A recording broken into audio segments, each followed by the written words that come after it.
राजस्थान के राजनीतिक संकट को लेकर कांग्रेस आज पूरे देश में प्रदर्शन करेगी।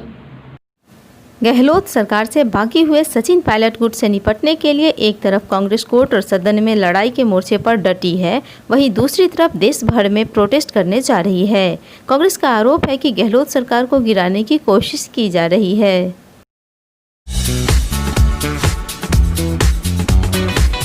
बिहार में ट्विटर वार की राजनीति शुरू हुई। कोरोना संकट के बीच बिहार चुनाव की सरगर्मी अब धीरे धीरे बढ़ रही है।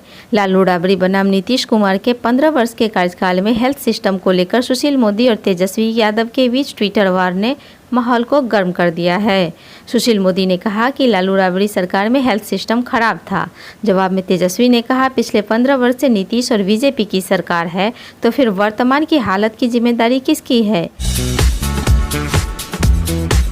कोरोना के खिलाफ इम्यूनिटी डेवलप होने में अभी समय लगेगा। WHO की chief scientist doctor Soumya Swaminathan ने कहा कि हर्ड इम्यूनिटी यानी सामूहिक प्रतिरोधक क्षमता विकसित होने के लिए 50 से 60% आबादी में प्रतिरोधक क्षमता होनी चाहिए। अभी यह विश्व में 5 से 20% लोगों में है और इसको पूरी आबादी में आने में 1 साल या उससे अधिक समय लगेगा। म्यांमार के आतंकियों को चीन भारत के खिलाफ उकसा रहा है। चीन भारत के पूर्वोत्तर के राज्यों को अशांत करने के लिए म्यांमार के विद्रोहियों को हथियारों की सप्लाई कर रहा है, जिसका खुलासा म्यांमार में पकड़े गए चीनी हथियारों के जखीरे से हुआ है। म्यांमार का आतंकी संगठन अराकान आर्मी मणिपुर और नागालैंड सहित पूर्वोत्तर के राज्यों में उग्रवादियों की मदद कर रहा है।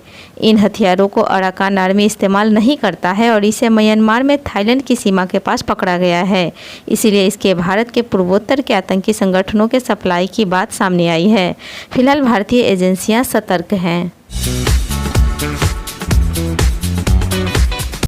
यूनिवर्सिटी में 31 जुलाई को फॉर्म भरने की आखिरी तारीख।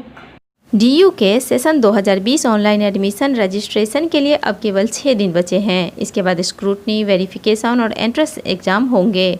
सभी प्रक्रिया ऑनलाइन होंगे। कोरोना के चलते क्लासेज भी स्टूडेंट वेबसाइट के माध्यम से होंगे। इसके अलावा अन्य ऐप से भी संवाद किया जाएगा।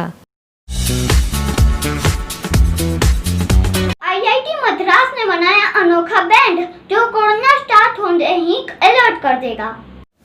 कोरोना वायरस का पता लगाने के लिए इस बैंड के पहनने से अलर्ट मिल जाएगा। शुरुआत में जानकारी मिलने पर इलाज में मदद मिलेगी। इस ट्रैकर्स को 70 देशों में लॉन्च करने की योजना है। यह बैंड ट्रैकर्स ब्लूटूथ से चलेगा और इसे म्यूज हेल्थ ऐप के जरिए मोबाइल फ़ोन से जोड़ा जा सकता है। अगस्त तक यह मार्केट में आ जाएगा। ऑनलाइन कोर्स करने वाले विदेशी छात्रों को अब अमेरिका में नो एंट्री। ट्रंप सरकार ने कहा कि विदेशों के वैसे छात्र जो ऑनलाइन कोर्स में एडमिशन ले रहे हैं, उन्हें अमेरिका में रहने की अनुमति नहीं मिलेगी।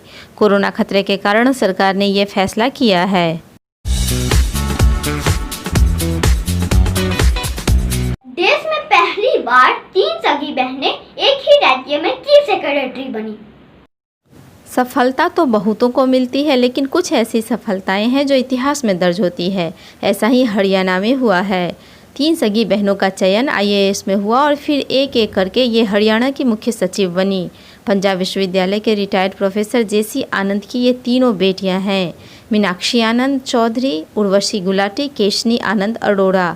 फिलहाल केशनी आनंद अरोड़ा हरियाणा की चीफ सेक्रेटरी हैं। अभी के लिए बस इतना ही। कल फिर से मिलते हैं न्यूज़ टुडे पर, तब तक के लिए नमस्कार।